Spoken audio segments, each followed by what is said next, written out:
Welcome to my channel. BPSC physics lecturer की preparation के हवाले से अपने प्लेटफॉर्म स्टार्ट किया हुआ था।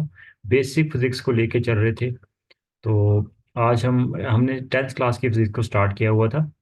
तो फर्स्ट लेक्चर के अंदर हमने बाकी चैप्टर्स को कवर अप कर लिया था। वीडियो काफ़ी लेंथी हो गई थी, तो फिर हमने टेंथ क्लास की फिजिक्स को दो हिस्सों में डिवाइड कर लिया। तो आज हम लेके चल रहेंगे चैप्टर नंबर 14 से, करंट इलेक्ट्रिसिटी से।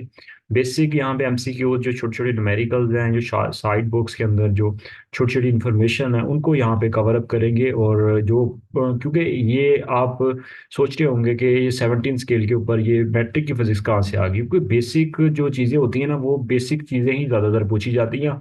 और आपको पता होगा, आपने जिन्होंने पहले टेस्ट दिया है, तो एफएससी और मैट्रिक को मिला के तकरीबन 50 to 60% जो होता है ना फिजिक्स का सिलेबस कवर अप होता है, क्योंकि ये बेसिक चीज़ें होती हैं।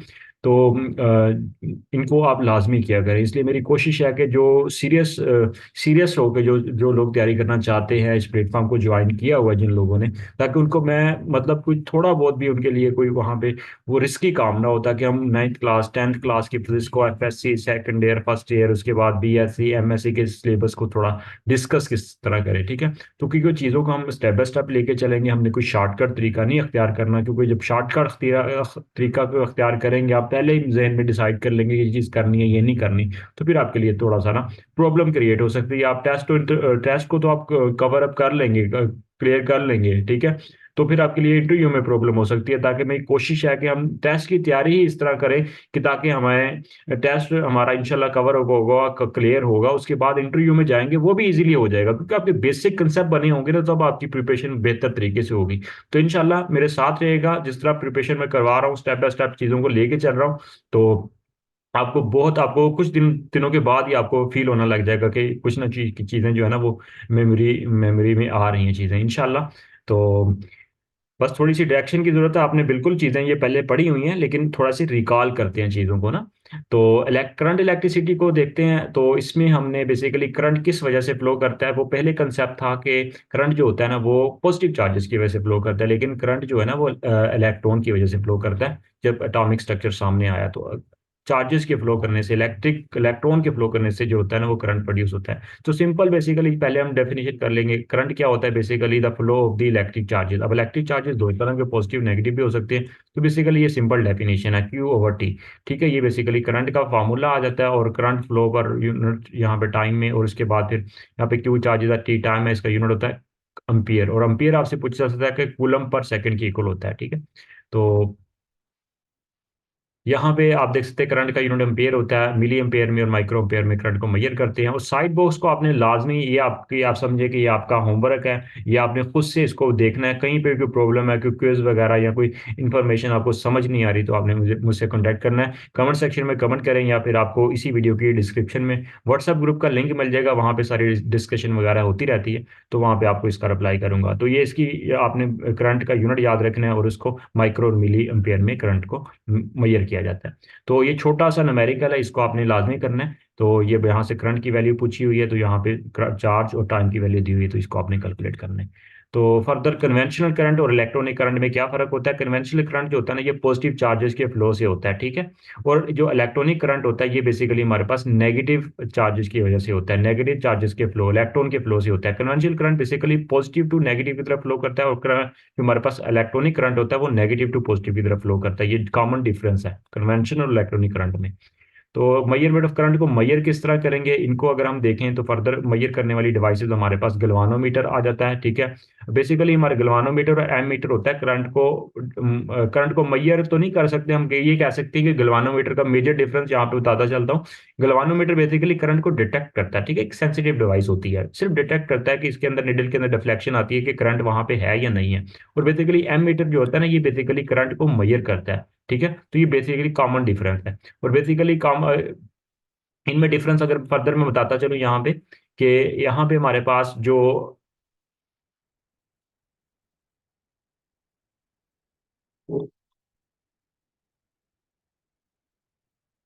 एमीटर होता है, इसके अंदर हम क्या करते हैं कि इसके अंदर जो एक large current of the range such as 1 ampere to 10 ampere तक इसको हम मेजर कर सकते हैं, ठीक है ना। ये आपने याद रखना है। और इसके अंदर हम क्या करते हैं कि ammeter also, ammeter को हमेशा, ये वाला एम मीटर को हमेशा जो होता है ना, ये सीरीज में कनेक्ट किया जाता है, और गैल्वेनोमीटर को भी सीरीज में कन्वर्ट किया जाता है। लेकिन basically ammeter basically galvanometer की ही मॉडिफिकेशन है, इसके अंदर थोड़ी सी रेंज को बढ़ाया गया है, ये है सिर्फ फर्क इसके अंदर। और बाकी अगर मैं बात करूं, ये इसके 3 टर्मिनल होते हैं, आपने याद रखना है कि इसके साथ कनेक्ट करते हैं, ये इसको छोड़ देते हैं, ठीक है। और इसके अंदर 2 ही टर्मिनल होते हैं, तो ये आप देख सकते हैं इसके अंदर हम चूज कर लेते हैं इसको। और ये बेसिकली इसको जोड़ा गया है, तो इसको सीरीज में जोड़ा जोड़ा जाता है एम मीटर को, ठीक है। और पोटेंशियल डिफरेंस बेसिकली किस तरह मेजर किया जाता है, तो पोटेंशियल मीटर होता क्या है पहले इसको देखेंगे। तो इस साइड बॉक्स की इन्फॉर्मेशन आपने जरूर पढ़ लेनी है, ठीक है। तो ये potential meter basically potential difference को पहले डिफाइन किया गया है। बेसिकली 2 टर्मिनल के दरमियान पोटेंशियल डिफरेंस होता है, हाई पोटेंशियल लो पोटेंशियल, तो तभी चार्ज जो होता है ना वो फ्लो करता है बेसिकली। तो पोटेंशियल मीटर इसको मेजर किस तरह करेंगे, इसको सीरीज में नहीं जोड़ा जाता, इसको पैरेलल में जोड़ा जाता है सर्किट में, ठीक है। तो ईएमएफ क्या होता है, electromotive force, very very important, last में पीपीएससी में इससे रिलेटेड एमसीक्यूज पूछा गया था कि ईएमएफ का यूनिट क्या होता है, ठीक है। तो ईएमएफ के सबसे पहले बताता चलूं कि ईएमएफ जो होता है ना, ये बेसिकली नॉन इलेक्ट्रिकल एनर्जी को इलेक्ट्रिकल एनर्जी में कन्वर्ट करता है, इसको ईएमएफ कहते हैं, ठीक है। इलेक्ट्रोमोटिव, ये हमारे पास बेसिकली कुछ सोर्सेज होते हैं जिसमें हमारे पास केमिकल, थर्मल, मैकेनिकल, जनरेटर वगैरह आ जाता है, उसके बाद सेल वगैरह आ जाता है, उस तरह हमारी बैटरीज वगैरह की अगर हम बात करें तो, ठीक है। ये सारी चीज़ें इसके अंदर आ जाती हैं। तो ये बेसिकली हमारे पास आगे फर्दर इसकी बात करते हैं, किसी यूनिट की बात करते हैं, तो इसका यूनिट जहाँ पे इसका फार्मूला देख लेते हैं, एनर्जी ओवर चार्ज। तो एनर्जी ओवर चार्ज, तो इसका यूनिट बनेगा हमारे पास वोल्ट, ठीक है। ईएमएफ का यूनिट होता है ये जॉउल पर coulomb which is equal two volt के इक्वल होता है, ठीक है। जॉउल पर coulomb which is equal two volt, very important, last में पीपीएससी के एग्जाम में ये क्वेश्चन पूछा हुआ था। तो ये ईएमएफ को डेफिनेशन की गई है कि जब चार्ज सप्लाई करते हैं by the battery to unit positive charge when it flow through the close circuit, ठीक है। ये हमारे पास ये ईएमएफ के डिफाइन किया गया है, अदर वे में डिफाइन किया गया, इसको भी आप रीड आउट कर सकते हैं, ठीक है। और इसको हम सर्किट के अंदर हमेशा पैरेलल में जोड़ा जाता है, ये देखिए पैरेलल जोड़ा गया है, ठीक है। ये आपने याद रखना है, मेजर डिफरेंस है। ये डिजिटल मल्टीमीटर डीएमएम क्या होता है, इसको आपने रीड कर लेना है। ये बेसिकली इसके अंदर हम डिजिट में हम मेजर करते हैं, यहाँ पे निडल होती है ये, लेकिन पॉइंटर लगा होता है। वोल्ट मीटर और अमीटर हमने देखा, लेकिन ये डिजिटल मीटर के अंदर नंबर वगैरह शो होते हैं डिजिटली, बेसिकली ये लेटेस्ट उसका वर्जन है। तो ये बेसिक आइडियली जो हमारे पास वोल्ट मीटर होता है उस वो होता है ना, उसकी जो रेजिस्टेंस होती है वो वेरी लार्ज होती है, ठीक है। और जो हमारे पास एमीटर होता है उसकी रेजिस्टेंस स्मॉल रखी जाती है, ये भी कॉमन डिफरेंस है एमीटर और वोल्ट मीटर में। फर्दर बात करें, हमारे पास ये बेसिकली उसको ईएमएफ को किस तरह जोड़ा गया है, ये भी हमारे पास बेसिकली डायरेक्ट जोड़ा गया है, सीरीज में जोड़ा जाता है। ईएमएफ को मेजर करने के लिए भी हम उसको हम सर्किट में जो वोल्ट मीटर को डायरेक्ट जोड़ते हैं।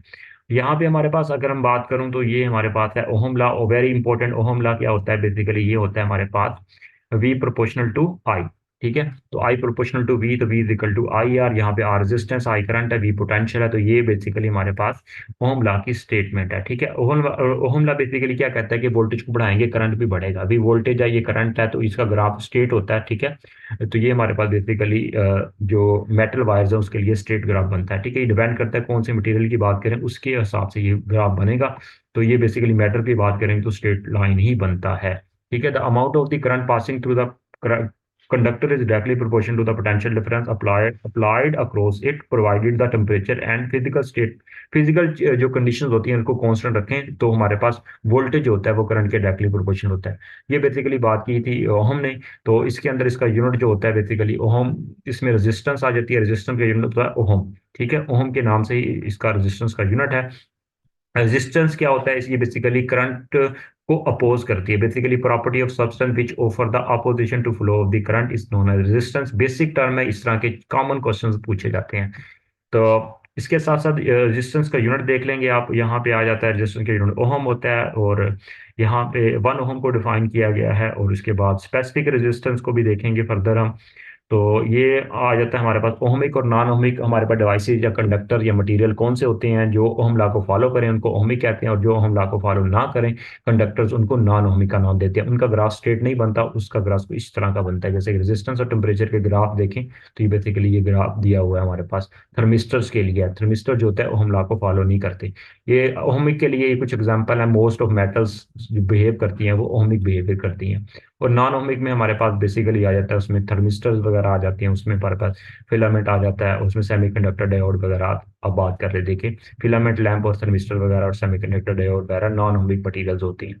ठीक है, और ये देख सकते हैं यहाँ पे हमारे पास ग्राफ, अगर हमारे पास मेटल्स के लिए स्ट्रेट लाइन होगा, और ये हमारे पास जो दूसरी होंगी मटेरियल्स होंगे उनके लिए हमारे पास ये देखें कि उनकी रेजिस्टेंस जो होती है ना वो टेम्परेचर के साथ वेरी कर जाती है, जिसकी वजह से ग्राफ जो होगा वो स्ट्रेट लाइन नहीं बनेगा। यहाँ पे देखिए फिक्स्ड रेजिस्टेंस है तो स्ट्रेट बनता है, अगर हमारे पास फिलामेंट या थर्मिस्टर होगा तो उनके लिए ग्राफ स्ट्रेट नहीं बनता। ये आपने बातें याद रखनी है, बहुत इंपॉर्टेंट बातें हैं ये वाली। ठीक है, उसके बाद अगर हम बात करें further factor affect the resistance, तो रेजिस्टेंस के ऊपर कौन कौन से फैक्टर जो होते हैं ना अफेक्ट कर रहे होते हैं। बेसिकली रेजिस्टेंस जो होती है वो लेंथ के डायरेक्टली प्रोपोर्शनल, ये सैंपल जो है ना वो प्रोपोर्शनल डायरेक्टली प्रोपोर्शनल है, यहाँ पे मिस्टेक है बुक के अंदर। लेंथ जो है ना ये रेजिस्टेंस के डायरेक्टली प्रोपोर्शनल, या रेजिस्टेंस जो लेंथ के डायरेक्टली प्रोपोर्शनल, लेंथ बढ़ेगी रेजिस्टेंस भी बढ़ेगी, लेंथ तो कम होगी रेजिस्टेंस भी बढ़ेगी। एरिया की रेजिस्टेंस जो होती है वो इनवर्सली प्रोपोर्शनल होती है, एरिया मोटी तार होगी तो रेजिस्टेंस कम होगी, बारीक तार होगी रेजिस्टेंस ज्यादा होगी। तो इन दोनों को अगर कंबाइन करें तो हमारे पास रिलेशन ये बन जाता है, प्रोपोर्शनल को रिमूव करेंगे तो यहाँ पे ये आ जाता है, रेजिस्टिविटी की वैल्यू आ जाती है, ये पी की वैल्यू, ये इसको रेजिस्टिविटी बोला जाता है। रेजिस्टिविटी को अगर हम डिफाइन करें तो 1 मीटर क्यूब रेजिस्टेंस जो होती है ना वो इक्वल टू स्पेसिफिक रेजिस्टेंस के इक्वल होती है। इसका यूनिट की बात करें तो ओहम मीटर इसका यूनिट होता है। ठीक है, तो ये बेसिकली फार्मूला आ जाएगा हमारे पास रेजिस्टिविटी के केस में। साइड बॉक्स को आपने रीड कर लेना है। कंडक्टर की बात करें तो वो मटेरियल जो में कंडक्टर करंट गुजर जाता है उनमें फ्री इलेक्ट्रॉन अवेलेबल होते हैं, हम लॉ को फॉलो करते हैं। इंसुलेटर में फ्री इलेक्ट्रॉन अवेलेबल नहीं होते, उनमें से करंट नहीं गुजर सकता, तो टाइटली बॉन्ड होते हैं उसके अंदर इलेक्ट्रॉन्स, तो इसलिए उनको इंसुलेटर्स का नाम देते हैं। तो ये डिफरेंट हमारे पास स्पेसिफिक रेजिस्टेंस डिफरेंट मटेरियल की वैल्यू दी हुई है।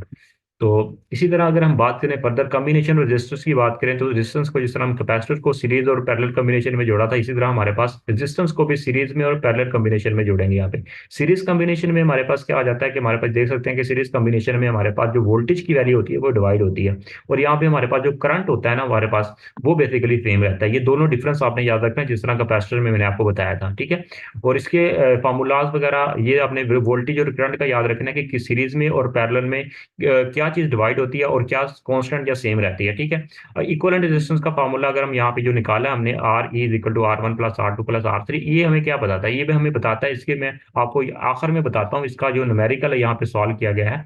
ठीक है, इसमें बेसिकली ये हमें बताता है कि जो इक्विवेलेंट रेजिस्टेंस आती है ना, यहीं पे बता देता हूँ, जो इंडिविजुअल अगर इस R2 की वैल्यू होगी ना, वो जो गिवन होगी सर्किट के अंदर लगी होगी, इसकी वैल्यू से हमेशा इक्विवेलेंट रेजिस्टेंस की वैल्यू ज्यादा होती है, किसी भी इंडिविजुअल रेजिस्टेंस की वैल्यू से ज्यादा होती है इक्वलेंस की वैल्यू, क्योंकि ये इक्वल होती है, जमा करके निकाली गई होती है, इसलिए ये वैल्यू इंपॉर्टेंट एमसीक्यूज में पूछी जाती है। फर्दर बात करें पैरेलल कॉम्बिनेशन में वोल्टेज की वैल्यू सेम रहती है और करंट जो होता है ना वो डिवाइड हो जाता है। ठीक है, पैरेलल कॉम्बिनेशन में। तो इसकी भी अगर हम टोटल इक्विवेलेंट का फार्मूला देखें तो फार्मूला आपने याद रख लेना, 1/R E 1/R1 is equal to 1/R1 + 1/R2 + 1/R3 plus up to सोन 1/Rn, मतलब नंबर ऑफ रेजिस्टेंस को हम पैरेलल कॉम्बिनेशन में जोड़ के तो इस फार्मूले से हम इक्वलेंट रेजिस्टेंस निकाल सकते हैं। ठीक है, लास्ट में आपने कन्वर्ट लाजमी करना होता है क्योंकि ये रेशो होती है 1/R होता है, तो बेसिकली इसको आपने फाइनल आंसर निकालते हुए समटाइम इसको भूल जाते हैं कैंडिडेट्स, इसको आपने याद रखना है। ठीक है, ये भूलना नहीं है। ठीक है, इसकी दो यहाँ पे फंक्शन है, बेसिकली यूजेज है पैरेलल कॉम्बिनेशन में रेजिस्टेंस जोड़ने का फायदा क्या है, नुकसान क्या है, यहाँ पे देख सकते हैं। Each devices in the circuit receive the full battery voltage, voltage यहाँ पे क्योंकि यहाँ पे सेम मिलते हैं, सेम उसको मिल जाते हैं पैरेलल कॉम्बिनेशन में, और each device in the circuit में be turned off the independently without stopping the current flowing to each other device in the circuit. The principle used way how principle is used in the household wiring, मतलब हमारे घरों में हमारे basically wiring जो की जाती है वो बेसिकली हमारे पास ये इसी पैरेलल कॉम्बिनेशन के मुताबिक ही की जाती है। अगर हमारे को क्या देते हैं कि अगर कोई एक लाइट अगर खराब हो जाए तो बेसिकली बाकी जो करंट होता है ना उसमें फ्लो करता रहता है, ये नहीं होता कि एक डिवाइस खराब होगी, एक लाइट खराब होगी तो बाकी करंट रुक जाएगा, बाकियों को करंट नहीं जाएगा। तो बेसिकली सीरीज कॉम्बिनेशन के अंदर ऐसा ही होता है कि एक डिवाइस खराब होगी उससे अगले आने वाला जो अगर फॉर एग्जाम्पल बल्ब होगा वो नहीं जलेगा। ठीक है, तो क्योंकि वो करंट का फ्लो रुक जाता है, तो ये बेसिकली इसका फायदा है और सीरीज कॉम्बिनेशन में नुकसान है। तो आगे से रिलेटेड न्यूमेरिकल जो है इनको आप देख लीजिएगा। ठीक है, वेरी इंपॉर्टेंट है। तो ये आप देख सकते हैं साइड बॉक्स में, इसको आपने लाजमी करना है, साइड बॉक्स में काफी इंफॉर्मेशन दी हुई है। तो electrical energy and Joule's law basically क्या चीज़ है, तो इसको मैं अब यहाँ पे बताता चलूँ। जॉउल्स लॉ बेसिकली हमारे पास हीट एनर्जी को यहाँ पे बेसिकली बताता है कि W = I²RT, आई करंट का square, R resistance, T temperature है, तो इसको इस फॉर्म में भी ले सकते हैं V²T/R, ये दिस इज नोन एज जाउस लॉ। ठीक है, इसको बेसिकली यहाँ पे स्टेटमेंट की गई है, इसी मैथमेटिकली यहाँ पे स्टेटमेंट दी गई है इसकी। और इसको फिर यूटिलाइज कर सकते हैं डिफरेंट हम यूजफुल पर्पस में इस एनर्जी को यूज कर सकते हैं। तो इस चीज को अगर हम फर्दर लेके चलें, इलेक्ट्रिकल पावर बेसिकली क्या होती है? इलेक्ट्रिकल पावर हमारे पास घरों में जो बिजली आ रही होती है उसको इलेक्ट्रिकल पावर का नाम देते हैं। ठीक है, इलेक्ट्रिकल पावर बेसिकली करंट, ये हमारे पास energy supply by the current in unit time is known as electric power. और इसको बेसिकली फार्मूला इसका होता है P is equal to Q V over T. यहाँ पे आई वी और आर के ये तीनों बेसिकली पावर के फॉर्मूले, इनको आपने याद रखना है। ये नीचे वैल्यू दी हुई है, इसको आपने याद रखना है। समटाइम कॉमनली वैल्यूज हैं ये डिफरेंट हमारे पास डिवाइसेस की, वाट में हमारे पास इलेक्ट्रिकल डिवाइसेस होती हैं ये। ठीक है, और यहाँ पे हमारे पास kilowatt hour, very very very very important बात करूंगा इसको मैं। ठीक है, वेरी वेरी मैंने इसलिए कहा क्योंकि ये भी बहुत से पेपर्स के अंदर किलो वाट आवर की वैल्यू पूछी गई है। 1 किलो वाट आवर जो होता है ना बेसिकली 3.6 मेगा जूल के इक्वल होता है। ठीक है, और यहाँ पे अगर इसको 36 10 की पावर 5 जॉल भी लिख सकते हैं, अगर पॉइंट लगाएंगे तो मेगा बन जाएगा, 10 की पावर 6 हो जाएगी, तो इस पे मेगा जॉल लिख सकते हैं। ठीक है, ये वैल्यू आपने याद रखनी है एज इट। और आपने याद रखना है यहाँ पे, लेकिन किलो वाट आवर जो होता है ना, ये बेसिकली एनर्जी का यूनिट होता है। जो हमारे घर के बाहर मीटर लगे होते हैं ना दरवाजे के ऊपर, वो मीटर जो होता है ना वो एनर्जी को किलो वाट आवर में मेजर करते हैं। तो उस किलो वाट आवर एनर्जी को बेसिकली हम उसको, अगर हमने घर का इलेक्ट्रिसिटी का बिल कैलकुलेट करना हो तो हम इस फॉर्मूले से कैलकुलेट कर सकते हैं कि वाट कितने, और उसके बाद time of use of hour over 1000 multiply cost of 1 unit. इस फॉर्मूले से हम बेसिकली बिजली, घर के बिजली का बिल को कैलकुलेट कर लेंगे। तो डायरेक्ट करंट अल्टरनेटिव करंट में क्या डिफरेंस होता है? तो बेसिकली ये डायरेक्ट करंट होता है, इसकी पोलैरिटी चेंज नहीं होती। अल्टरनेटिव करंट में पोलैरिटी चेंज होती है, पॉजिटिव नेगेटिव, इसमें डायरेक्ट रहता है। ये बैटरी से मिलता है, ये एसी जनरेटर से हमें करंट मिलता है। इनमें डिफरेंस आप देख लेंगे। और उसके बाद फिर हमारी जो कॉमन फ्रीक्वेंसी होती है बेसिकली जो घरों में हम यूज करते हैं पाकिस्तान के अंदर 50 हर्ट्ज होती है। ठीक है, पाकिस्तान के अंदर न्यूट्रल वायर, लाइव वायर, और ये आप देख सकते हैं इनमें कलर, आप इसको याद रखिएगा। उसके बाद फिर ये हमारे पास न्यूट्रल वायर, लाइव वायर, इनको आपने याद पढ़ लेना है, बहुत सिंपल है। ठीक है, और उसके बाद फिर आपने आगे चीज़ों को देखना है। तो उसमें फिर ये वायरिंग वगैरह किस तरह की जाती है, उस तरह अर्थिंग वगैरह की जाती है। और उसके बाद आपने आगे जो चीज़ों को देखेंगे उसमें आपने सर्किट ब्रेकर को, फ्यूज और सर्किट ब्रेकर को देखिएगा। बेसिकली ये सेफ्टी डिवाइस होती है। ठीक है, और ये हम लाइव वायर के साथ कनेक्ट करते हैं जब हम मीटर से जो बिजली वगैरह आ रही होती है। ठीक है, वहाँ पे हम इसको कनेक्ट करते हैं ताकि बड़े हादसे वगैरह से बचा जा सके। और ये फ्यूज की लेटेस्ट फॉर्म है सर्किट ब्रेकर, लेकिन इसके अंदर इलेक्ट्रोमैग्नेटिक इंडक्शन का प्रोसेस इस्तेमाल करते हैं। बेसिकली इसमें मैग्नेट का काम होता है। ये खुद ब खुद ट्रिप कर जाते हैं जब भी कोई ओवरलोड वगैरह पड़ता है, तो ये यहाँ पे फ्यूज का ही काम करता है ये भी। और अर्थिंग हम करते हैं कि किसी हादसे वगैरह मेटल के अंदर कोई करंट वगैरह फ्लो ना करे ताकि वो ग्राउंड हो जाए, उसको उसको अर्थिंग वगैरह कहते हैं बेसिकली। ठीक है, और ये इसकी समरी वगैरह आप इसने पढ़ लीजिएगा, पढ़नी हो तो, वरना वही चीज़ें हैं जो हमने पहले पीछे पढ़ ली हैं चैप्टर के अंदर। एमसीक्यूज को आपने लाजमी कवर अप करना है, इसको पढ़ लेना है। और उसके बाद शॉर्ट क्वेश्चंस और छोटे छोटे न्यूमेरिकल्स को आपने स्किप नहीं करना। ठीक है, ये छोटे छोटे न्यूमेरिकल्स होंगे ना, इनको आपने करना है, लॉन्ग स्टेटमेंट को आप स्किप कर दीजिएगा। ठीक है, यहाँ से आपकी प्रैक्टिस होगी, आपके कंसेप्ट बनेंगे। और फर्दर अगर हम बात करें, नेक्स्ट हमारा चैप्टर है इलेक्ट्रोमैग्नेटिज्म। वही छोटा चैप्टर है, जल्दी हो जाएगा। जो इस चैप्टर के अंदर मैं बात करूं तो आपने क्या करना है कि magnetic affect of the steady current, जब भी किसी वायर के अंदर से करंट गुजरता है तो उसके गिर्द मैग्नेटिक फील्ड बन जाती है। ठीक है, ये बेसिकली हमें सब फर्स्ट ऑफ ऑल एम्पियर ने बताया था, और उसके बाद माइकल फैराडे ने उस चीज़ को फिर आगे चीज़ों को लेके चला था। तो बेसिकली एम्पियर ने बताया था कि जब भी किसी लॉन्ग वायर में से जब उसमें से करंट गुजरेंगे तो उसके अंदर गिर्द मैग्नेटिक फील्ड पैदा होती है। करंट की डायरेक्शन चेंज करेंगे, मैग्नेटिक फील्ड की डायरेक्शन चेंज हो जाएगी। बेसिकली ये एक्सपेरिमेंट हमें यही बताता है। और इसको हम फिर फाइंड कर लेते हैं राइट हैंड, इसको फाइंड करते हैं राइट हैंड रूल से, फाइंड फाइंड आउट कर लेते हैं। ये आपसे क्वेश्चन पूछा जाता है किस तरह हम डायरेक्शन को फाइंड करते हैं राइट हैंड रूल से। ठीक है, इस तरह हम राइट हैंड से इस तरह हम उसको पकड़ लेंगे, और थंब जो होगा उसकी डायरेक्शन को बताएगा, करंट की डायरेक्शन को बताएगा। और ये बेसिकली कर्ल फिंगर जो होगी ये हमें उसकी मैग्नेटिक फील्ड की डायरेक्शन को हमें बता देता है। और ये फ्लेमिंग बेसिकली हमारे पास रूल क्या कहता है, ये फ्लेमिंग का रूल। ठीक है, इसको भी हम देखेंगे आगे। ठीक है, आगे जाके फ्लेमिंग का रूल भी हम पढ़ेंगे। और इससे पहले हम देख लेते हैं यहाँ पे हमारे पास और ये सोलेनॉइड क्या होती है। ठीक है, एक coil of the wire consist of many loops is known as solenoid. ठीक है, ये सोलेनॉइड स्प्रिंग की तरह होती है बेसिकली सोलेनॉइड। इसमें से करंट गुजरेगा, उसके गिर्द मैग्नेटिक फील्ड होगी। मैग्नेटिक फील्ड इस केस में स्ट्रेट लाइन होगी, करंट सर्कल में होगा। ठीक है, स्ट्रेट अगर हमारे पास कोई कंडक्टर होगा उसमें करंट स्ट्रेट होता है और मैग्नेटिक फील्ड सर्कल में होती है। ये मेजर डिफरेंस होता है दोनों में। ठीक है, अगर हम फर्दर बात करें, हमारे पास ये टेम्परेरी मैग्नेट क्या होता है कि जब जब तक उस वायर में से मैग्नेट करंट फ्लो होता रहेगा तो वो मैग्नेट टेम्परेरी मैग्नेट बन जाएगा। ठीक है, हमारी हमारी जो सोलेनॉइड होती है बेसिकली उसमें से करंट फ्लो होता रहेगा, तो उसके मैग्नेट वो हमारे बेसिक उसके अंदर मैग्नेटिक फील्ड पैदा होगा। मैग्नेटिक फील्ड की वजह से वो टेम्परेरी सोलेनॉइड बनेगा, जिस तरह एक टेम्परेरी मैग्नेट बन जाएगा। जिस तरह एक बार मैग्नेट होता है उसी तरह का ये बिहेव करता है, सिमिलैरिटीज उसी तरह की होती है बेसिकली।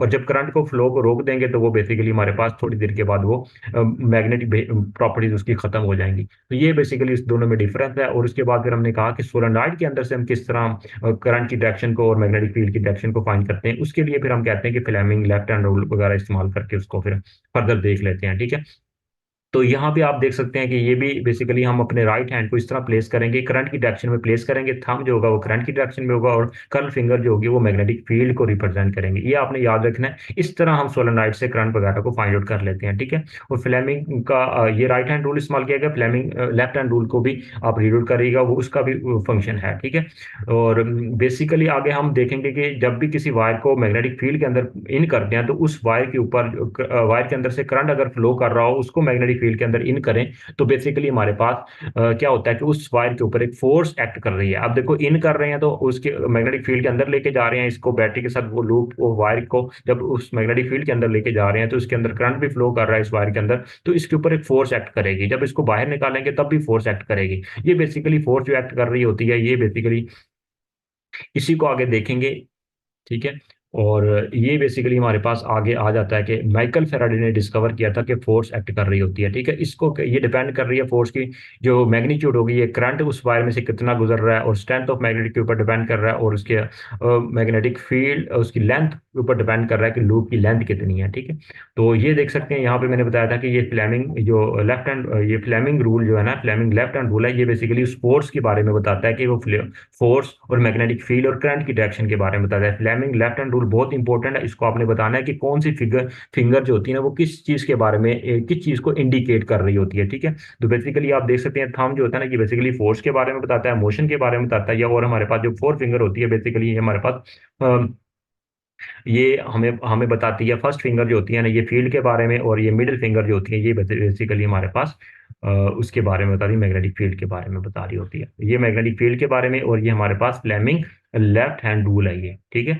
और ये हमारे पास जो होती है ये हमें करंट के बारे में बता रही होती है। ठीक है, यहाँ पे पढ़ लेते हैं, stretch of thumb four finger and the middle finger of the left hand mutually perpendicular. मतलब इस टाइम आपने इसको स्ट्रेच करना है कि ये तीनों के दरमियान एंगल 90 का बने। If the four finger point out the direction of the magnetic field, the middle finger direction of the current, then the thumb will indicate the direction of the force act on the conductor. ठीक है, ये basically हमें Fleming left hand rule बताता है। Further देखें चीज़ों को, तो इसमें फिर टर्निंग इफेक्ट आ जाता है। बेसिकली उस फोर्स को यूज करते हैं बेसिकली इस मोटर्स के अंदर, ये बेसिकली इसके अंदर मोटर का कंसेप्ट यूज किया गया, वही फोर्स वाला कंसेप्ट है, इसको आप रीड आउट कर लीजिएगा। तो डीसी मोटर क्या होता है, इसमें बेसिकली हमारे पास ये देख सकते हैं डीसी मोटर है, इसके अंदर ये कम्यूटेटर और स्लिप रिंग्स वगैरह लगे होते हैं। तो इसी तरह इसके अंदर जब करंट देते हैं तो इसमें से ये रोटेट करती है कॉइल इसके अंदर, और जब वो रोटेट करेगी तो बेसिकली इससे हम कोई भी मैकेनिकल वर्क ले सकते हैं मोटर से। ठीक है, और इसके अंदर ये आपको बताता चलूँ, यहाँ पे स्प्लिट रिंग यूज किए गए हैं। कॉमोटेटर जो होते हैं ना बेसिकली ये टू हाफ्स। ठीक है, यहाँ पे आप नोट कीजिएगा, bushes and the ring that is split into the halves and called the split ring. जो ये बुशेस होते हैं उनको हाफ आधा कर दिया उसको, वो कॉमोटेटर स्प्लिट रिंग जो होती है ना वो कॉमोटेटर कहलाते हैं। ठीक है, इसको देख लीजिएगा आप, वेरी इंपॉर्टेंट, इनका फंक्शन क्या है, स्लिप रिंग्स और बेसिकली यहाँ पे कॉमोटेटर का क्या फंक्शन होता है। आर्मीचर तांबे को कहते हैं, जो उसके अंदर लूप वायर्स वगैरह होती हैं उसको नाम देते हैं। और इसको किस तरह फोर्स को इंक्रीज कर सकते हैं, ये उसके कुछ फैक्टर्स दिए हुए हैं, इसको आप नोट कर लीजिएगा। म्यूचुअल इंडक्शन, इलेक्ट्रोमैग्नेटिक इंडक्शन क्या होता है, जब भी किसी वायर को मैग्नेटिक फील्ड के अंदर रोटेट करवाते हैं उसके अंदर ईएमएफ इंड्यूस हो जाता है, उसको इलेक्ट्रोमैग्नेटिक इंडक्शन कहते हैं इस प्रोसेस को। और इसको माइकल फेराडे ने बताया था, और ये माइकल फेराडे ने जो उसको इसकी स्टेटमेंट वगैरह दी थी उसको यहाँ पे हम देख लेंगे।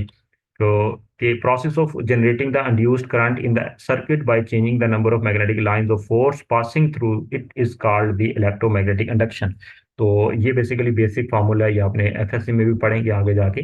तो ये देख सकते हैं इस गलवान, ये हमारे पास लूप ऑफ वायर है, इसके करीब लेके आएंगे जब किसी मैग्नेट को तो इसके अंदर ईएमएफ जनरेट हो जाएगा, और जब दूर लेके जाएंगे तब भी ईएमएफ जनरेट हो जाएगा। ये करंट की डायरेक्शन बेसिकली उलट हो जाएगी, फिर चेंज हो जाएगी। ये एक्सपेरिमेंट है छोटा सा, और ये बेसिकली हमारे पास value of induced EMF in the circuit directly proportional to the rate of change of the number of magnetic line of force वेट। जितनी ज्यादा number of magnetic line of force cut करेंगी, ठीक है, वो उसको क्रॉस करेंगी, बेसिकली चेंज होंगी, तो उतना ज्यादा ईएमएफ वहां पे पैदा होगा। तो ईएमएफ जो होता है बेसिकली दो फैक्टर्स पे डिपेंड करता है, speed of relative motion of the coil और मैग्नेट, मैग्नेट को भी रोटेट करवा सकते हैं या मूव करवा सकते हैं, या कॉइल को भी मूव करवा सकते हैं, नंबर ऑफ टर्न्स के ऊपर भी डिपेंड कर रहा होता है। फर्दर बात करें हमारे पास ये डायरेक्शन को किस तरह फाइंड करेंगे, ये लेंजेस लॉ हमें बताता है, ये बेसिकली हमारे पास सोर्स को अपोज करने की कोशिश करता है, ये law of conservation of energy को फुलफिल करता है, ये वेरी इंपॉर्टेंट है, लेंजेस लॉ एमसीक्यू आया पूछा गया है और आता भी है। जनरेटर क्या होता है, ये बेसिकली हमारे पास जनरेटर अल्टरनेटिंग वोल्टेज को कम ज्यादा करने के लिए, ठीक है, ये जनरेटर का काम होता है, ठीक है, सॉरी, अल्टरनेटिंग वोल्टेज वगैरह पैदा करने के लिए बेसिकली ये जनरेटर का काम होता है कि एसी वोल्टेज पैदा करता है, और अल्टरनेटिंग करंट पैदा करने के लिए जनरेटर का इस्तेमाल किया गया है, ठीक है। कम ज्यादा वो बेसिकली हमारे पास फर्दर आगे फिर वो ट्रांसफार्मर करेगा, उसको फिर बाद में डिस्कस करते हैं, ठीक है। ये इसका फंक्शन, इसमें आर्मेचर होता है, फोर्स इसके ऊपर डाउनवर्ड लगती है, अपवर्ड लगती है, और उसके अंदर कार्बन बुशेस वगैरह स्लिप रिंग्स को इस्तेमाल किया गया, मैग्नेट के दरमियान ये कॉइल वगैरह पड़ी होती है, ये पूरा सेटअप है। अपवर्ड डाउनवर्ड फोर्स लगती है, इसकी प्रॉपर रीडिंग आप कर लीजिएगा, देख करनी हो, लेकिन इसमें मेजर मेजर चीजें आपने देखनी है कि बेसिकली जो इसके कंपोनेंट का फंक्शन, माइकल फैराडे ने, ये बहुत इंपॉर्टेंट था माइकल फैराडे, इसको आप, इसकी इंफॉर्मेशन आप साइड बॉक्स पे लाजमी पढ़िएगा। इसी तरह फर्दर बात करें तो ये हमारे पास करंट फ्रॉम जनरेटर से किस तरह हम ईएमएफ पैदा कर लेते हैं, उसके बाद फिर ईएमएफ से किस तरह जनरेटर करंट वगैरह पैदा करते हैं, तो उसको फिर फर्दर आगे ये देख सकते हैं, उसकी ये फर्स्ट डायरेक्शन, फिर सेकंड, फिर थर्ड, फिर फोर्थ, या फिफ्थ, ये बेसिकली इस तरह कॉइल जो रोटेट कर रही है, ठीक है, ये अपवर्ड डायरेक्शन, फिर ये वर्टिकल हॉरिजॉन्टल, फिर दूसरी साइड भी वर्टिकल, फिर दूसरी साइड भी हॉरिजॉन्टल, फिर वो फिर पहले वाली पोजीशन पे, इस तरह वो एक बेसिकली कंप्लीट साइकिल को दिखाया गया है कि किस तरह उसके अंदर लूप ऑफ वायर रोटेट करता है, मैक्सिमम मिनिमम ईएमएफ वगैरह उसके अंदर पैदा होता है। तो ये सारी चीजें थी, उस लूप ऑफ वायर की जो डायरेक्शन चेंज होती है 180 के एंगल के ऊपर, डिफरेंट उसकी जीरो, फिर उसकी 90, उसके बाद फिर 180, फिर वो फिर 270, फिर 360 वगैरह, इस तरह वो डायरेक्शन चेंज हो रही होती है। म्यूचुअल इंडक्शन में क्या होता है बेसिकली कि दो कॉइल होती हैं, एक एक को अगर हम प्राइमरी कॉइल को अगर हम करंट चेंज करें, इसका ईएमएफ जो फ्लक्स जो वगैरह होता है इसके अंदर चेंज होगा, और इसके अंदर करंट पैदा होगा, इसको हम यहाँ पे गैल्वेनोमीटर लगा के देख सकते हैं, ठीक है। तो एक कॉइल के अंदर जो प्राइमरी कॉइल को चेंज करने से सेकेंडरी कॉइल के अंदर ईएमएफ इंड्यूस हो जाए, करंट जनरेट हो जाए, उसको हम कहते हैं म्यूचुअल इंडक्शन। इस प्रोसेस को, ट्रांसफार्मर का क्या काम क्या होता है, ये म्यूचुअल इंडक्शन के प्रिंसिपल पे काम करता है, इसके अंदर म्यूचुअल इंडक्शन का फॉर्मूला यूज किया गया है, और इस म्यूचुअल इंडक्शन को बेसिकली हम क्या करते हैं कि इस ट्रांसफार्मर के अंदर यूज करके ट्रांसफार्मर बनाते हैं, और ट्रांसफार्मर का काम होता है कि एसी वोल्टेज को कम ज्यादा करते हैं। तो ये एसी वोल्टेज, हम कहते हैं कि वोल्टेज कम आ रहे हैं, ज्यादा आ रहे हैं, तो बेसिकली हमारी जो स्ट्रीट के अंदर, हमारे जो मोहल्लों के अंदर, सोसाइटीज के अंदर जो टावर्स होते हैं, उनके ऊपर जो ट्रांसफार्मर लगे होते हैं, वो बेसिकली स्टेप डाउन ट्रांसफार्मर होते हैं, क्योंकि ट्रांसफार्मर की दो टाइप्स होती हैं, step up and step down. तो ये बेसिकली हमारे पास step up step down transformer होते हैं, और उन ट्रांसफार्मर की मदद से ही हम वोल्टेज को कम ज्यादा करते हैं। ये देखें, ये हमारे पास स्टेप अप ट्रांसफार्मर है, ये स्टेप डाउन ट्रांसफार्मर है। मेजर डिफरेंस क्या है, नंबर ऑफ प्राइमरी कॉइल्स और सेकेंडरी कॉइल्स की नंबर ऑफ टर्न्स के अंदर चेंज है, ठीक है। अगर प्राइमरी कॉइल्स कम हो, सेकेंडरी ज्यादा हो, स्टेप अप, अगर प्राइमरी ज्यादा हो, सेकेंडरी कम हो, स्टेप डाउन ट्रांसफार्मर बनता है। और इसकी ट्रांसफार्मर की इक्वेशन को आपने याद रखना है, और ये म्यूचुअल इंडक्शन के प्रिंसिपल पे काम करते हैं, और ये आपने वैल्यू याद रखनी है, वेरी इंपॉर्टेंट है, ठीक है। उसके बाद फिर फर्दर हमारे पास ये चीजें आ जाती हैं, और इसमें फिर आपने यहाँ पे देखना है फाइनली रिले क्या होता है। रिले ऐसा है, हमारे पास एक सर्किट होता है जिसमें स्मॉल करंट को हमने क्या करना है कि लार्ज करंट को कंट्रोल करते हैं with the help of small current, ठीक है। ये रिले होता है, मेजर इसकी मैंने की पॉइंट दे दिया आपको, ठीक है, ये आपने याद रखना है। और फर्दर बात करें तो हमारे पास आ जाता है इसके एमसीक्यूज वगैरह को आपने देख लेना है, छोटे छोटे न्यूमेरिकल जो होते हैं इनको आपने लाजमी देखना है, और इनके ये चीज़ें आपने सारी रीड कर लेनी है, ठीक है। बहुत इंपॉर्टेंट चीज़ें हैं। उसके बाद वेरी इंपॉर्टेंट हमारा चैप्टर है बेसिक इलेक्ट्रॉनिक्स का, ठीक है। अब बेसिक इलेक्ट्रॉनिक्स के अंदर कौन कौन सी चीज़ें आ जाती हैं उनको हम देख लेते हैं यहाँ पे। देखिए बहुत, ये अगर बुक, अगर मैं आपको बताता चलूँ, ये बुक के अंदर बहुत ज़्यादा नॉलेज है, ठीक है। बेसिक चीज़ें आप रीड आउट करें, आपने नो डाउट आपने चीज़ें पहले पढ़ी हुई हैं, लेकिन चीज़ें आप जब पढ़ेंगे, आपने पढ़ाई भी होंगी। पढ़ाना और होता है, जब चीज़ें बंदा खुद से रीड आउट करता है, वो चीज़ें और होती हैं, ठीक है। बंदा डेप्थ में जाके चीज़ें देखता है, ठीक है। तो पढ़ाते हुए क्योंकि टाइम का ख्याल रखा जाता है, सारी चीज़ें नहीं बता सकता बंदा।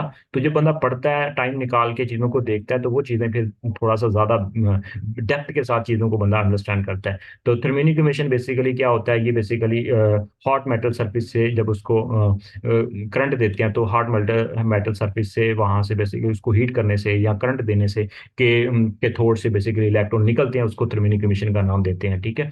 तो इमिशन ऑफ इलेक्ट्रॉन का नाम from the hot metal surface से, इसको थर्मिनिक इमिशन कहते हैं, इसको याद रखना है। और जे जे थॉमसन ने ये बेसिकली कैथोड रेज की, इसकी डिफ्लेक्शंस के बारे में बेसिकली ऑब्जर्वेशन वगैरह की थी।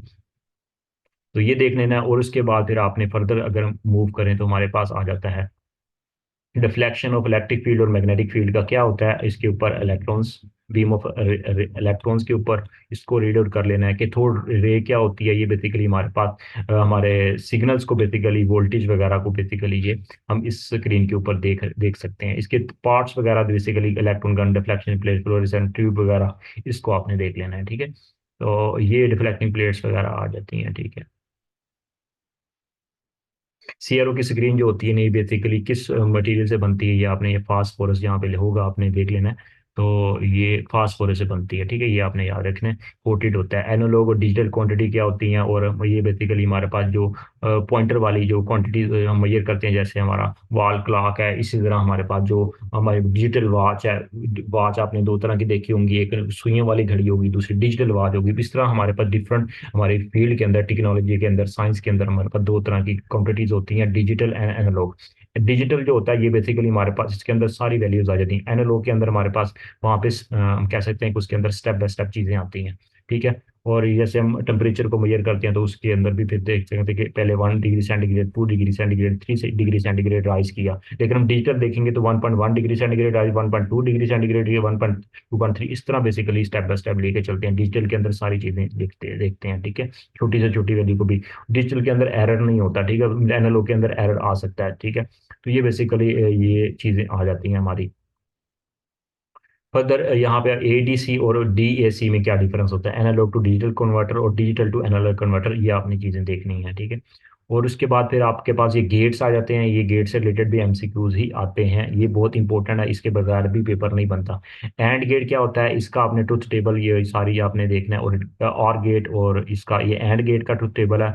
तो इसमें आपने जस्ट ये बात याद रखेंगे ना, आपके सारे कवर हो जाएंगे। जब इनपुट, दोनों इनपुट वन वन होंगे ना, उसी वक्त आउटपुट के ऊपर हमारे पास होता है, हमारे पास आउटपुट के ऊपर हमारे पास आएगा वन, हाई होगा या वन की वैल्यू आएगी। तो आउटपुट पे वन आएगा जब दोनों इनपुट वन वन होंगी, आउटपुट पे वन आएगा एंड गेट के केस में, अदरवाइज आउटपुट पे जीरो होगा, ठीक है। तो और गेट के ऑपरेशन में देखेंगे, यहाँ पे आप देख सकते हैं, और गेट के ऑपरेशन में यहाँ पे कोई एक इनपुट वन होगी, तो उस पर आउटपुट पे भी वन आएगा, ठीक है। नॉट गेट मतलब कि उलट होता है कि अगर जीरो दोगे तो वन आएगा, वन देंगे तो जीरो आएगा। बेसिकली इन्वर्जन, इसको इन्वर्जन भी कहते हैं, इन्वर्टर भी कहते हैं, उलट कर देता है बेसिकली। और बेसिकली इसी इन्वर्टर को अगर हम एंड गेट के एंड पे लगा दें, बेसिकली हमारे पास एंड गेट की आउटपुट उलट जाएगी। इसी तरह आउट और गेट के आउटपुट पे लगा दें, तो उसी की भी आउटपुट उलट जाएगी। बेसिकली अगर हमें सिर्फ एक एक गेट याद कर लें एंड गेट का, तो बेसिकली बाकी हमारे पास एंड नॉट गेट लगाते जाएं, तो बेसिकली सारी चीजें हमें कवर अप कर लेंगे, ठीक है। सारे गेट याद हो जाएंगे, कोई मुश्किल बात नहीं है, आपने याद रखनी है, एमसीक्यूज बनते हैं। तो ये आपने वैल्यू याद रखनी है, और यहाँ से आपने लॉजिक गेट वगैरह को देख लेना। और एलडीआर क्या होती है, ये बेसिकली लाइट डिपेंडेंट रेजिस्टेंस होती है। ये बेसिकली अलार्म में इसको इस्तेमाल करते हैं। और यहाँ पे बेसिकली इसके एमसीक्यूज देख लेंगे, और छोटे छोटे इसके ये एमसीक्यूज ही देखेंगे, इसकी न्यूमेरिकल तो कुछ खास यहाँ पे है ही नहीं, ठीक है। तो इन्हीं को आपने कवर अप कर लेना है, और चीज़ों को रीड कर लेना है, सोच सोच के, समझ समझ के देखें, चीज़ों को पढ़ें, की पॉइंट्स बना लें, 2 पेजेस आप पूरी बुक के अंदर जो आपको चीज़ें याद हैं वो तो ठीक है, जो चीज़ें आपको नहीं मिलती हैं उनको आपने क्या करना है कि 2 पेजेस के ऊपर आपने लिख लेनी है। नेक्स्ट चैप्टर हमारा इंफॉर्मेशन टेक्नोलॉजी है। इसमें से बेसिकली ये सारा इंफॉर्मेशन टेक्नोलॉजी, इतनी कोई खास चैप्टर नहीं है, इसको जस्ट आपने गो थ्रू कर लेना है। और रैम रोम में क्या डिफरेंस होता है, उसके बाद फिर ये हमारे पास टेलीफोन, ये हमारे पास बेसिकली इसके अंदर कौन कौन सा टेक्नोलॉजी का इस्तेमाल किया गया है, और कंप्यूटर वगैरह बेसिकली प्राइमरी सेकेंडरी मेमोरी, और इसके अंदर ये सीपीयू वगैरह, ये चीज़ें सारी आपने इसको देख लेना है। इसमें कोई मुश्किल बात नहीं है, सारी चीज़ें जो है इंफॉर्मेशन टेक्नोलॉजी से रिलेटेड हैं और आप इससे फैमिली रह जानते हैं इस चीज़ के बारे में, और इनको आपने पढ़ लेना है, ठीक है। ये सारी चीज़ें, और वन बाइट किस चीज़ की इक्वल है और 1 बिट, ये सारी चीज़ें आपने देखनी है कि मेमोरी के यूनिट वगैरह जो आप इन्हें आपने इसको याद रखना है, ठीक है। साइड बॉक्स में दिया होंगे, साइड बॉक्स को आपने स्किप नहीं करना। 1 byte is equal to 8 bit की इक्वल होता है। 8 बिट किस चीज़, इस तरह के क्वेश्चन वगैरह पूछे जाएंगे तो आपने ये याद रखनी है, ठीक है। और ये एमसीक्यूज वगैरह भी आप इसके देख लेंगे, ठीक है। और ये चीज़ें आपने देखेंगे, जस्ट एमसीक्यूज देखेंगे, इसके भी न्यूमेरिकल नहीं है, लेकिन बाकी चैप्टर के जो छोटे छोटे न्यूमेरिकल्स हैं, फार्मूलाज, उनको आपने याद रखना है। लास्ट चैप्टर लेके चलते हैं एटॉमिक एंड न्यूक्लियर फिजिक्स में। अगर हम बात करें तो यहाँ पे आपने छोटी छोटी टर्म्स देख लेनी है। तो इसमें आपके पास एटॉमिक स्ट्रक्चर आ जाता है, उसके बाद न्यूक्लियस कहाँ पे होता है, उसके अंदर प्रोटॉन न्यूट्रॉन होते हैं, और किसने इसका कंसेप्ट दिया था, रदरफोर्ड ने न्यूक्लियस सबसे पहले बताया था। Atomic number, Newton number, atomic math number, ये आपने याद रखना है। और कितना हैवी होता है इलेक्ट्रॉन से, ये आपने याद रखना है। प्रोटॉन ये 1836 टाइम ज्यादा होता है। ये पीपीएससी के एग्जाम में पहले लास्ट टाइम मैंने एक दफा देखा था, ये आया हुआ था। और ये छोटा सा न्यूमेरिकल इस तरह का आ जाता है, आपसे न्यूटन नंबर आपसे कैलकुलेट करने के लिए दे सकता है इस तरह का। आइसोटोप क्या होता है, जिनका एटॉमिक नंबर से मैस नंबर डिफरेंट होते हैं, हाइड्रोजन के डिफरेंट आइसोटोप दिए हुए हैं, उनका फिजिकल प्रॉपर्टी सेम होती है। केमिकल प्रॉपर्टीज जो होती हैं कि फिजिकल प्रॉपर्टी डिफरेंट होती है, केमिकल प्रॉपर्टी सेम होती है, ये इंपॉर्टेंट बात है, याद रखनी है। नेचुरल रेडियो एक्टिविटी क्या होती है कि alpha beta gamma radiation basically emit होती हैं। जब एक एटम रेडिएशन इमिट करता है तो एक फॉर्म से दूसरे फॉर्म में जाता है, तो रेडिएशन को इमिट करता है। ये हेनरी बैकरल में सबसे पहले बताया था 1896 में, very important. 1896 Henri Becquerel, husband wife Marie Curie थे ये दोनों। और इसको आपने याद रखना है, नेचुरल रेडियो एक्टिविटी का ये फार्मूला डिस्कवर किया था। उसके बाद अल्फा बीटा गामा रेडिएशन होती हैं, इनकी प्रॉपर्टीज को आपने देख लेना, अल्फा बीटा गामा रेडिएशन की, ठीक है। बैकग्राउंड रेडिएशन कौन सी होती हैं, कॉस्मिक रेडिएशन वगैरह, इनमें डिफरेंस। न्यूक्लियर ट्रांसमिटेशन क्या होता है कि एक एटम जब अल्फा बीटा गामा रेडिएशन में को इमिट करता है तो वो दूसरे एलिमेंट में कन्वर्ट हो जाता है, उसको न्यूक्लियर ट्रांसमिटेशन का नाम देते हैं। तो उनमें फिर चीजें हमारे पास आ जाती हैं, ये देखें alpha beta and gamma radiation जब कन्वर्जन होती है तो फिर उनमें क्या क्या चेंज आ जाता है। तो यहाँ पे बताता चलूँ कि ये हीलियम न्यूक्लाई अल्फा पार्टिकल जब अमिट होता है तो उसके अंदर हीलियम न्यूक्लाई के इक्वल होता है, उसके अंदर मैस नंबर के अंदर 4 कम होते हैं, और एटॉमिक नंबर के अंदर जो होता है उस जेड के अंदर 2 कम होते हैं। और इसकी तरह बीटा के अंदर एटॉमिक मैथ के अंदर चेंज नहीं आता, और प्रोटॉन जो हमारे पास एटॉमिक मैथ के अंदर चेंज नहीं आता, और जो हमारे पास एटॉमिक नंबर होता है उसके अंदर एक इजाफा हो जाता है। और इस तरह अगर हम गामा रेस के अंदर तो कोई चेंज नहीं आता, ना एटॉमिक मैथ में ना एटॉमिक नंबर के अंदर चेंज नहीं आता, ठीक है। और इसके बाद फिर इसकी प्रॉपर्टी से बारह अल्फा बीटा गामा की प्रॉपर्टीज वगैरह बताई हुई, इनको आपने बताना, आयनाइजेशन एनर्जी, पेनिट्रेटिंग पावर, और ये सारी चीजें देखनी है कि इनकी रेंज वगैरह क्या होती है अल्फा बीटा गामा रेडिएशन की, ठीक है। और उसके बाद हाफ लाइफ का कंसेप्ट आपने देखना है कि, और इससे रिलेटेड न्यूमेरिकल छोटी छोटी आपने देख लेना है, और डिफरेंट एलिमेंट्स की या फॉर एग्जांपल ये दी हुई है हाफ लाइफ की वैल्यूज दी हुई हैं, इनको आप हाईलाइट करते जाएं, और साइड बॉक्स से लाजमी पढ़ें आप, ठीक है। ये मैं आपको बार बार रिकमेंड कर रहा हूँ, साइड बॉक्स आपने लाजमी पढ़ना है, और ये इसका फार्मूला आपने नोट कर लेना है, किस तरह आपने हाफ लाइफ कैलकुलेट कर सकते हैं, first half life, second half life, third half life, छोटे छोटे न्यूमेरिकल्स लाजमी करें, छोटे छोटे स्टेटमेंट वाले। तो इसके बाद फिर इसके रेडियो आइसोटोप्स कौन से होते हैं, उनके फिर यूजेस क्या है, ये बेसिकली रेडियो आइसोटोप्स का फिर आगे यूजेस ट्रेसेस के अंदर इसका इस्तेमाल किया गया है। उसके बाद मेडिकल ट्रीटमेंट में कार्बन डेटिंग में इसका इस्तेमाल किया गया है। और डेड चीजें, पुरानी पुरानी चीजों की एज वगैरह पता करते हैं वो कार्बन बेसिक कार्बन 14 से इसको पता कर लेते हैं, कार्बन डेटिंग कहलाता है। ये वेरी इंपॉर्टेंट एमसीक्यूज पूछा गया है ये वाला, ठीक है। तो ये फिशन रिएक्शन क्या होता है कि हैवी न्यूक्लियाई से स्प्लिट हो जाता है 2 स्मॉल न्यूक्लियाई में, और 3 न्यूटन इमिट होते हैं, एनर्जी इमिट होती है। ये बेसिकली हमारे पास यूरेनियम 235 को हम इस्तेमाल करते हैं, मोस्टली यूज करते हैं, और इस एनर्जी को हम यूजफुल पर्पज के लिए, और यहाँ पे हम डेंजरस पर्पज के लिए, जंगों वगैरह में एटम बम वगैरह बनाने के लिए भी इस्तेमाल करते हैं न्यूक्लियर फिशन के प्रोसेस को, ठीक है। तो उसी तरह फर्दर हम ये देख सकते हैं न्यूक्लियर फिशन रिएक्शन को हम इस्तेमाल करते हैं कंट्रोल फिशन और अनकंट्रोल फिशन रिएक्शन, बेसिकली अगर फर्दर डिवीजन हो जाती है। कंट्रोल फिशन में रिएक्टर में इस्तेमाल करते हैं, और जो हमारे पास अनकंट्रोल होते हैं वो एटम बम के अंदर इस्तेमाल करते हैं, ठीक है। तो फर्दर हमारे पास न्यूक्लियर फ्यूजन आ जाता है। फ्यूजन के अंदर हमारे पास 2 लाइट न्यूक्लियाई जो होते हैं, ये हमारे पास आप देख सकते हैं, ये ड्यूट्रियम वगैरह ट्रीटियम वगैरह हैवी स्मॉल न्यूक्लियाई मिलकर और बड़ा न्यूक्लियाई बनाते हैं, एनर्जी रिलीज होती है, इसको न्यूक्लियर फ्यूजन का नाम देते हैं। डेफिनेशन आप पढ़ेंगे, ये देख सकते हैं आप।